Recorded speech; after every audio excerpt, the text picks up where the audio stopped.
Hello दोस्तों, स्वागत है आपका हमारे YouTube चैनल फैक्ट डाइन में। आज के इस वीडियो में हम बात करने वाले हैं देववाणी संस्कृत की, जो कि दुनिया की सबसे प्राचीन भाषा है। तो चलिए दोस्तों, शुरू करते हैं बिना किसी देरी के।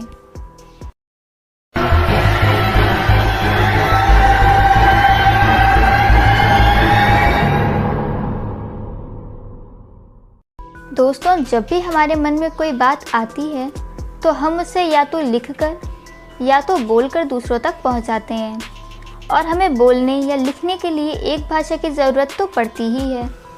प्राचीन काल में अलग अलग सभ्यताओं के साथ साथ अलग अलग भाषाएं भी विकसित होती गईं।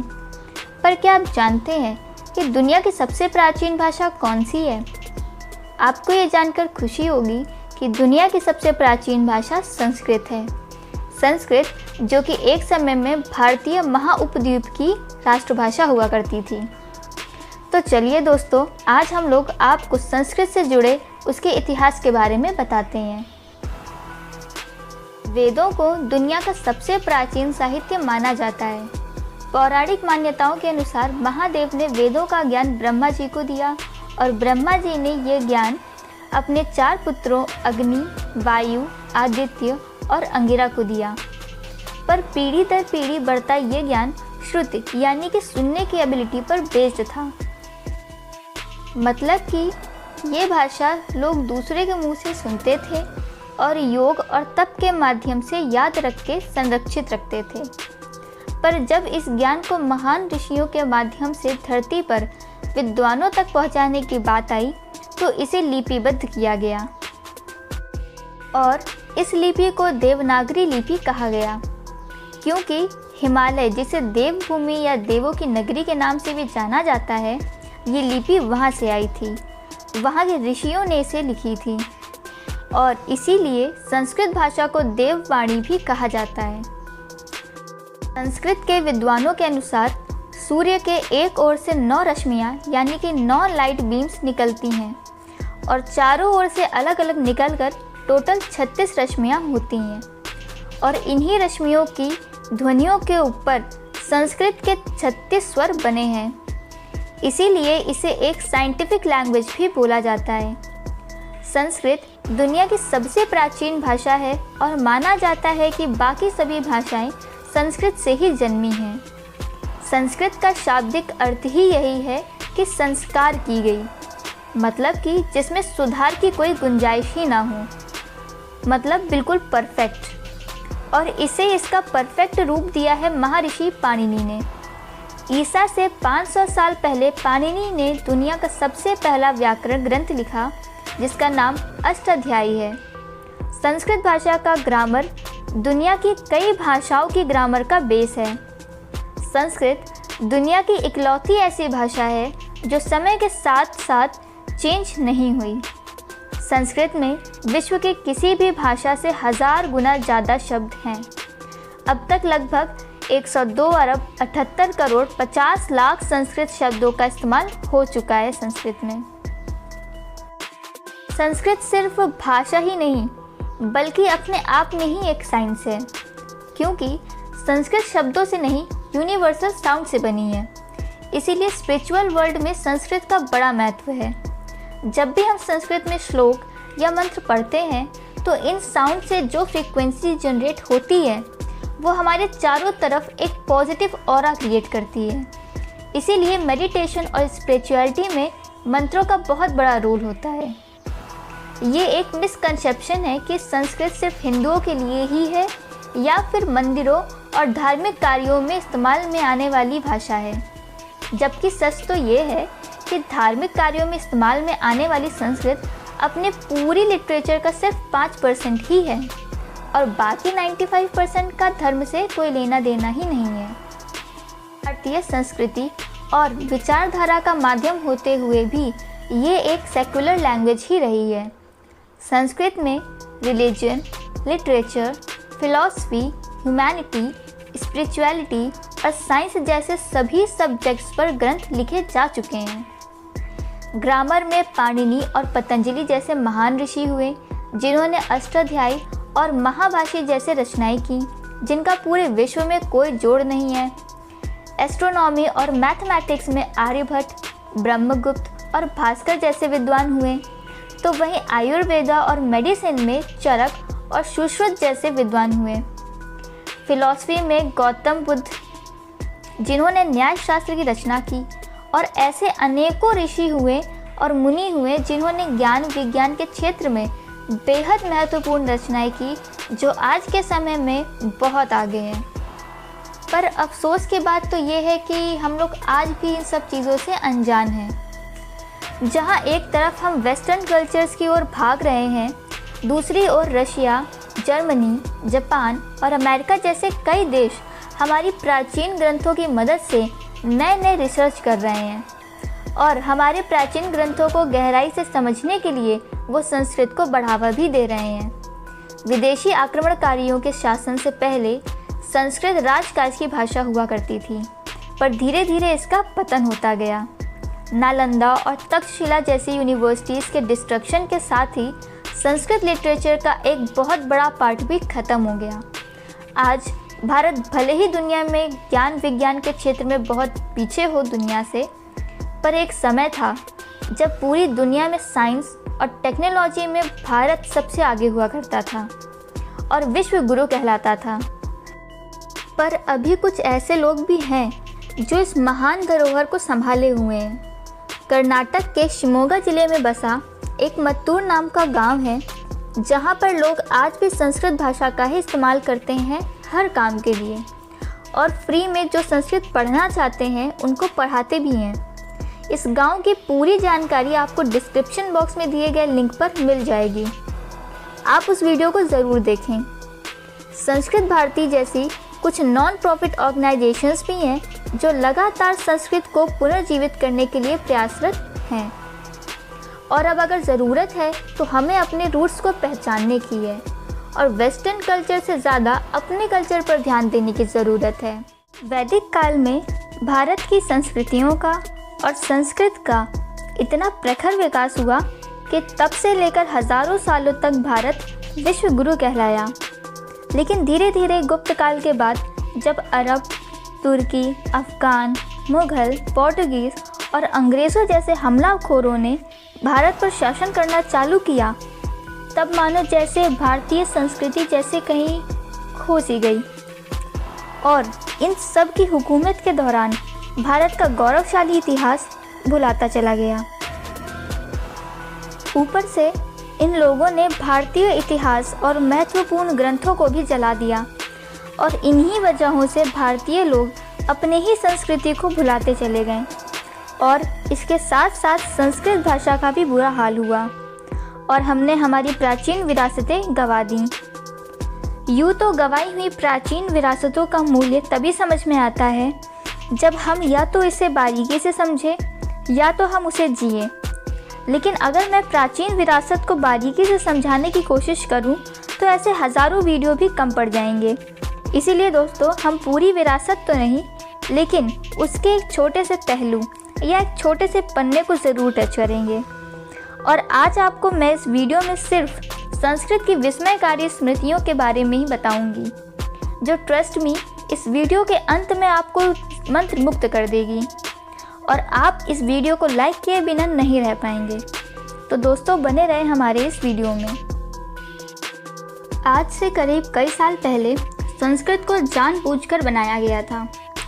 संस्कृत भाषा के अधिकतर मूल अक्षर हिंदी से मिलते हैं। सिर्फ हिंदी का ही नहीं, बल्कि और भी कई सारी भाषाओं का भी जन्म संस्कृत से ही हुआ है। शायद ही आप में से कुछ लोगों को ये बात पता हो कि दुनिया की लगभग सभी भाषाएं, इंक्लूडिंग इंग्लिश भी, ये सभी इवॉल्व हुई हैं, यानी कि इनका इवोल्यूशन हुआ है। लेकिन संस्कृत भाषा इवॉल्व नहीं हुई है, बल्कि इसे रचा गया था। संस्कृत का मतलब ही शुद्ध और संस्कारी है। अमेरिका के शिकागो यूनिवर्सिटी के नामांकित भाषा शास्त्री, जिनका नाम है प्रोफेसर लियोनार्डो ब्लूमफील्ड, इन्होंने अपनी जानी मानी पुस्तक द लैंग्वेज में लिखा है कि पाणिनि के बुक में जो दर्शाया गया है वह संस्कृत के व्याकरण का one of the greatest monument of human intelligence है। और दोस्तों, इस बात का सबूत आपको आगे इस वीडियो में मिल जाएगा।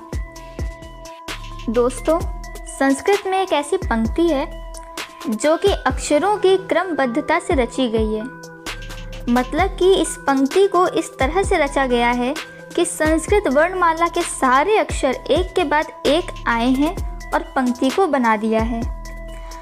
दोस्तों, इंग्लिश में एक लाइन है, एक सेंटेंस है, a quick brown fox jumps over a lazy dog, जिसमें कि सारे अल्फ़ाबेट्स एक ही सेंटेंस में आ जाते हैं।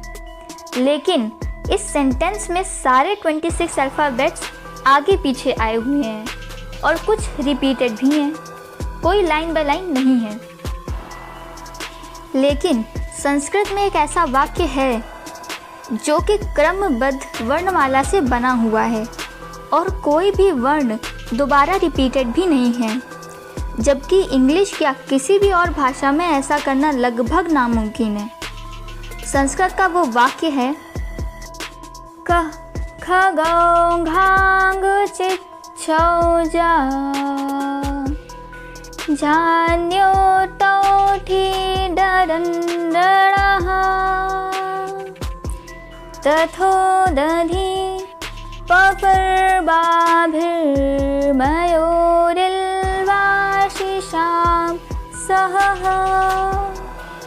अर्थात पक्षियों के प्रति प्रेम, शुद्ध बुद्धि वाला, दूसरे का बल को हरने में निपुण, शत्रु संहारकों में अग्रणी, मन से निश्चल, निडर और महासागर का सर्जक कौन है जिसे शत्रुओं से भी आशीर्वाद मिले हैं, राजा में जिसे शत्रुओं के भी आशीर्वाद मिले हैं। इस वाक्य को लिखा था राजा भोज ने अपने सरस्वती कंठाभरम नाम के काव्य संग्रह में। ये वही राजा भोज हैं जिनके दरबार में कालिदास को मिलाकर 1400 कवि हुआ करते थे। दोस्तों, संस्कृत भाषा इतनी विकसित और इतनी समृद्ध है कि उसमें एक ही वाक्य के या फिर एक ही शब्द के बहुत सारे मतलब होते हैं। अगर शब्दों की बात करें तो अग्नि के लिए चित्रभानु, ज्वाला, अनल और ऐसे कुल 34 शब्द हैं। ये शब्द आपको तो सुनने में एक ही जैसे लगेंगे, लेकिन इन सभी में कुछ ना कुछ अंतर ज़रूर है। और संस्कृत में अग्नि के भी कई प्रकार हैं और हर प्रकार की अग्नि के लिए एक अलग शब्द है और उसी हिसाब से इनका इस्तेमाल भी होता है। और सिर्फ इतना ही नहीं, संस्कृत में मूल अक्षर यानी कि सिर्फ लेटर्स की जुगलबंदी भी संस्कृत में बहुत सारे अलग अलग वाक्य बनाती है। जैसे कि संस्कृत में एक वाक्य है जो कि मात्र 2 ही मूल अक्षर यानी कि 2 ही वर्णों से मिलकर बना है। वो वाक्य है, भूरि भ्री भारे भिर भीरा भूभारैर भिरे भिरे भेरी रे भिभिर भ्रा भैर भीरु भिरी भैरी भा। अर्थात धरा को भी वजन लगे ऐसे वजनदार, वाद्य यंत्र जैसे आवाज़ निकालने वाले और मेघ जैसे काले निडर हाथी ने अपने दुश्मन हाथी पर हमला किया। अभिव्यक्ति के बारे में संस्कृत भाषा जितनी सरल है और इसमें जितने ऑप्शंस होते हैं उतने और किसी भी भाषा में नहीं है। 6ठी शताब्दी में तो भारवी नाम के काव्य शास्त्री ने संस्कृत में सिर्फ ना शब्द से एक वाक्य बना दिया था, जो कुछ इस प्रकार है, ननो ननुन्नो नुन्नेनो ना ना ना ना ना ना ननु नुन्नो नुन्नो ननुन्नेनो नाने नानुन्ननुन्ननुत्। अर्थात जो मनुष्य युद्ध में अपने से दुर्बल मनुष्य के हाथों घायल हुआ है वह सच्चा मनुष्य नहीं है। ऐसे ही अपने से दुर्बल को घायल करता है वो भी मनुष्य नहीं है। घायल मनुष्य का स्वामी यदि घायल ना हुआ हो तो ऐसे मनुष्य को घायल नहीं कहते हैं, और घायल मनुष्य को घायल करे वो भी मनुष्य नहीं है। दोस्तों, इतनी महान है हमारी संस्कृत कि केवल एक ही वर्ण से पूरा वाक्य बना दिया। और दोस्तों, संस्कृत के एक लेटर से बहुत सारे मीनिंग्स और बहुत सारे वर्ड्स निकल सकते हैं, क्योंकि संस्कृत में एक हाईली ऑर्गेनाइज्ड ग्रामेटिकल स्ट्रक्चर है। और इसीलिए यदि आप संस्कृत को समझते हैं और उसे बोलते हैं तो आप बहुत ही कम शब्दों में अपने आप को एक्सप्रेस कर सकते हैं। संस्कृत एक गणितीय भाषा है और कंप्यूटर प्रोग्रामिंग के लिए बेस्ट लैंग्वेज है। दोस्तों, संस्कृत गणित की भी भाषा है और प्राचीन भारतीय गणितज्ञों ने शून्य की खोज से लेकर ज्योमेट्री और ट्रिग्नोमेट्री के सिद्धांतों को संस्कृत में बहुत ही आसानी से हल भी किया है और समझाया भी है। इसके अलावा अमेरिका की फोर्ब्स मैगज़ीन ने भी ये लिखा था कि संस्कृत कंप्यूटर प्रोग्रामिंग के लिए सबसे अच्छी भाषा है, क्योंकि इसका व्याकरण प्रोग्रामिंग लैंग्वेज से मिलता जुलता है। संस्कृत भाषा प्रोग्रामिंग के लिए इसलिए बेस्ट है क्योंकि संस्कृत के वाक्यों में शब्दों के फेरबदल से उसका मतलब नहीं बदलता। दोस्तों, नॉर्मली किसी भी लैंग्वेज के सेंटेंस में शब्दों को आगे पीछे कर दें तो या तो उनका कोई मतलब नहीं निकलता या फिर अर्थ का अनर्थ हो जाता है, लेकिन संस्कृत में ऐसा नहीं होता है। संस्कृत में शब्दों को किसी भी क्रम में रखा जा सकता है और इससे उसके अर्थ में कोई भी परिवर्तन नहीं होता है, बल्कि मीनिंग जो होता है वही रहता है। जैसे कि मैं कहूँ अहम गृहम गच्छामि या फिर गच्छामि गृहम अहम, संस्कृत में ये दोनों ही ठीक हैं और इन दोनों का ही मतलब है मैं घर जा रहा हूँ। नासा के वैज्ञानिकों के अनुसार जब वो अंतरिक्ष में मैसेज भेजते थे तो उनका मैसेज उल्टा हो जाता और इस वजह से मैसेज का अर्थ ही बदल जाता था, और इसे ठीक करने के लिए उन्होंने कई भाषाओं का उपयोग किया, लेकिन हर बार यही समस्या आती थी। और आखिरकार उन्होंने संस्कृत में मैसेज भेजना शुरू किया, क्योंकि संस्कृत के वाक्य में किसी भी शब्द के उल्टे या सीधे हो जाने पर अर्थ का अनर्थ नहीं होता, बल्कि उसका अर्थ एक ही रहता है, जैसा कि हमने आपको पहले बताया। दोस्तों, हिंदी का सबसे लंबा शब्द है लौहपथगामिनी सूचक दर्शक हरित ताम्र लौह पट्टिका, जिसमें स्वर और व्यंजन को मिला के 34 कैरेक्टर होते हैं, और इस शब्द का मतलब है तांबे और लोहे से बने हरे रंग का रेलवे चेतावनी साइन बोर्ड। वहीं इंग्लिश लैंग्वेज का सबसे लंबा शब्द है pneumonoultramicroscopicsilicovolcanoconiosis, जिसमें 45 कैरेक्टर्स हैं। यह लैटिन शब्दों का कॉम्बिनेशन है और सिलिकोसिस का सिनोनियम है, जो सिलिका धूल को अंदर लेने से होने वाली लंग्स में सूजन की बीमारी को दर्शाता है। लेकिन दोस्तों, क्या आपको पता है कि पूरे विश्व में ऑफिशियल तौर पे जो सबसे लंबा शब्द है वो ना तो इंग्लिश का है, ना तो हिंदी का है, ना स्पेनिश का है और ना ही चाइनीज़ मैंडरिन का है।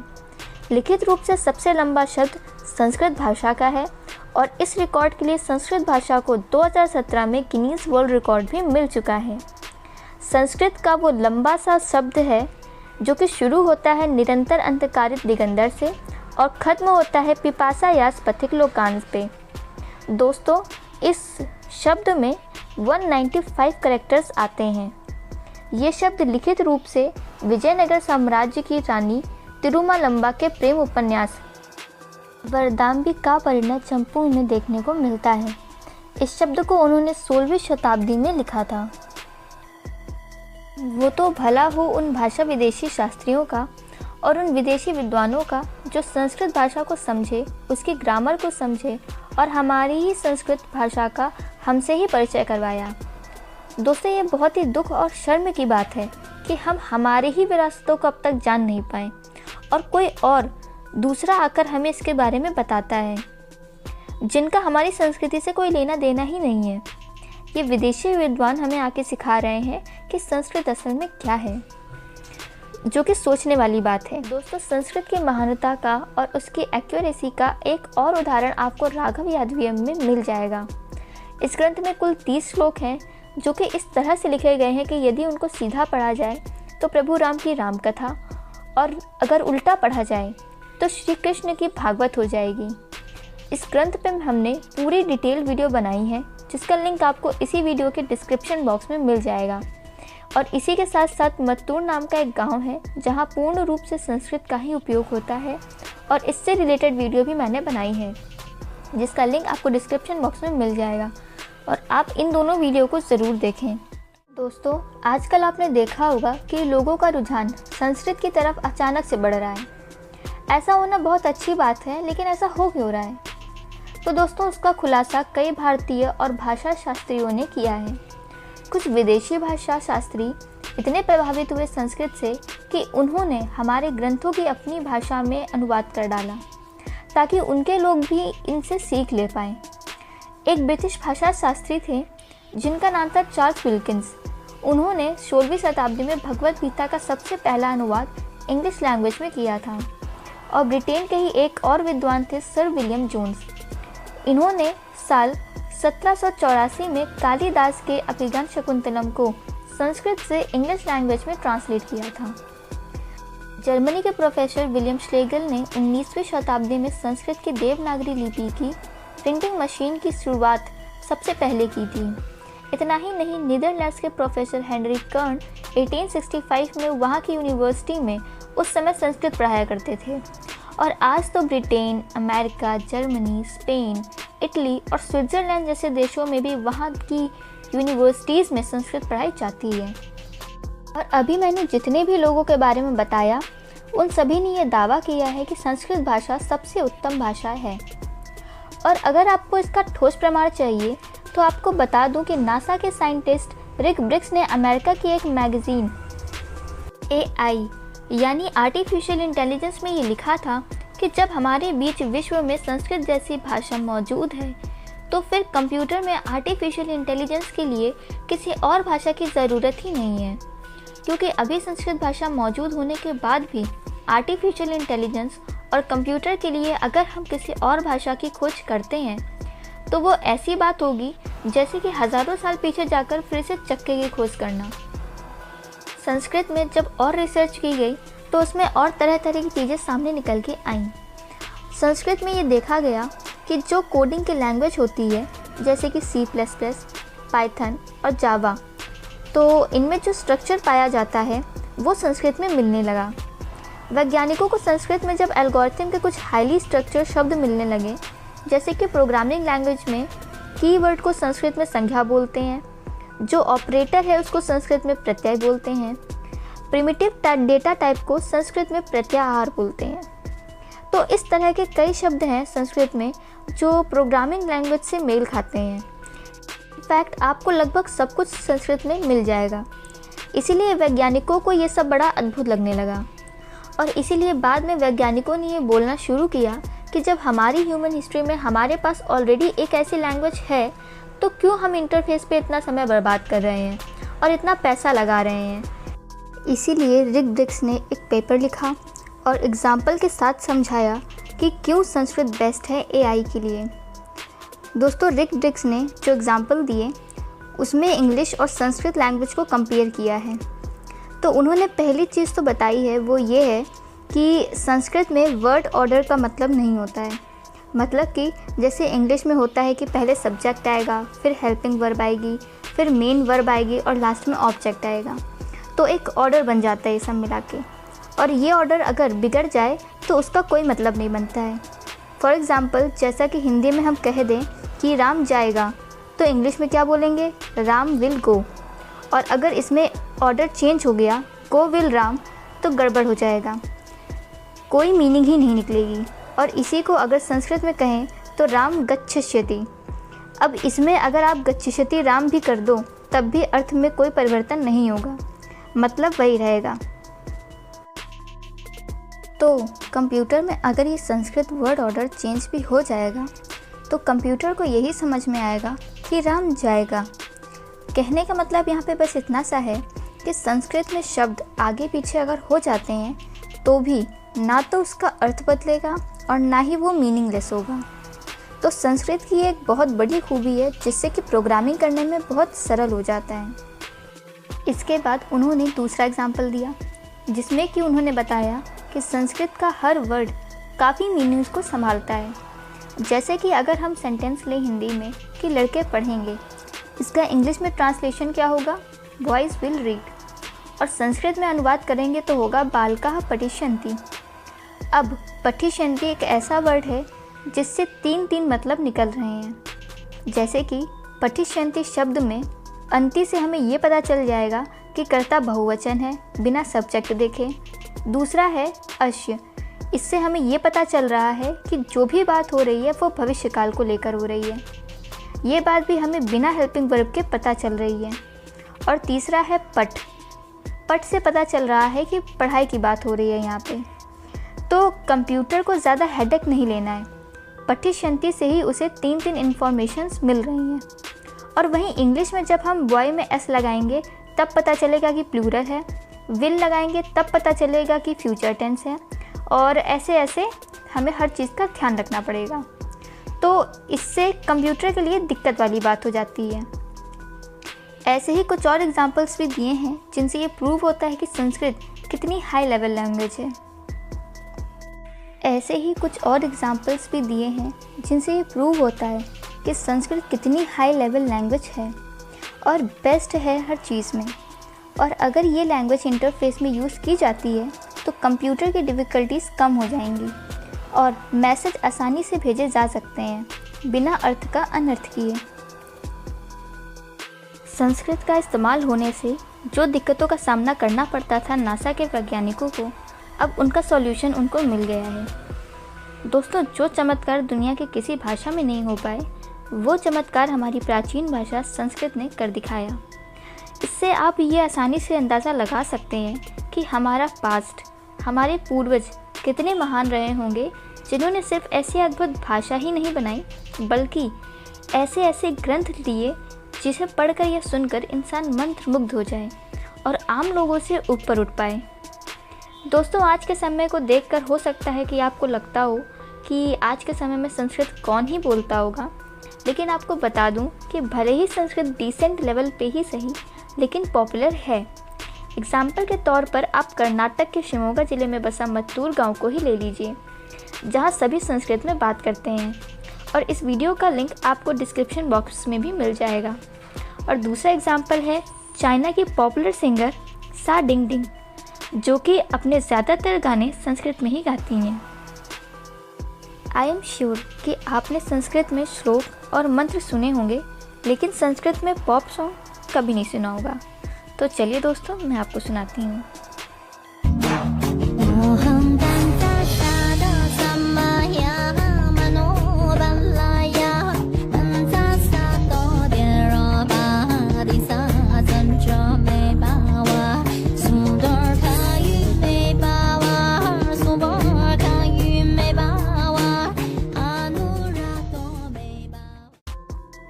दोस्तों, नासा के पास संस्कृत में लिखे गए 60,000 ताम्र पत्र हैं और कई सारे स्वर्ण पत्र भी हैं।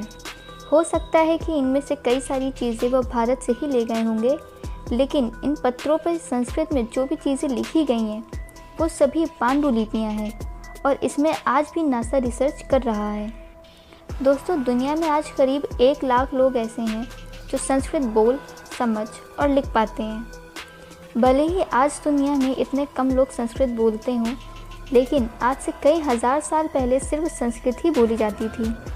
लेकिन दुख की बात यह है कि इतनी समृद्ध संस्कृत भाषा की भारत में ही कोई वैल्यू नहीं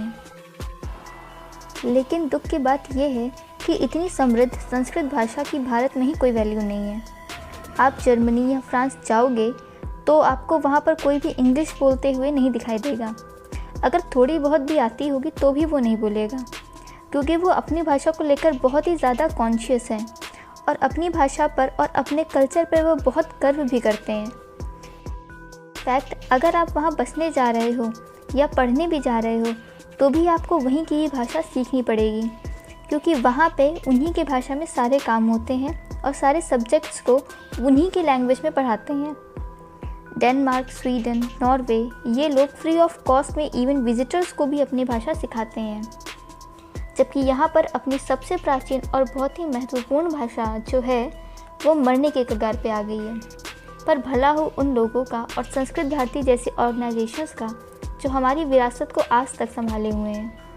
हमारे देश में कुछ जो उच्च वर्ग के लोग हैं वो संस्कृत को आउटडेटेड गिन रहे हैं, जिन्होंने एक भी बार संस्कृत के किसी ग्रंथ को पढ़ा भी नहीं होता। ये तो एक ऐसी बात होगी कि मूवी देखी भी नहीं और रिव्यू पहले ही देने चले आए। कुछ बुद्धिजीवी लोग संस्कृत को हिंदू धर्म से जोड़ते हैं और इसका विरोध करते हैं, जबकि संस्कृत का धर्म या जाति से कोई लेना देना ही नहीं है। वो तो बस एक समृद्ध भाषा है जिसने और भी कई भाषाओं को जन्म दिया है। दोस्तों, लास्ट में बस आपसे इतनी सी गुजारिश है कि आप दूसरे कल्चर्स को अपनाएं, ठीक है, लेकिन उसके चक्कर में आप अपनी सभ्यता को मत भूलें। आप अपनी संस्कृति को, अपनी सभ्यता को, अपने कल्चर को किसी दूसरे कल्चर से कम मत आंकें। हमेशा उसका सम्मान करें और कभी भी उसे भुलाएं ना। बस, बाकी आपको ये वीडियो कैसे लगा आप हमें कमेंट करके ज़रूर बताइएगा।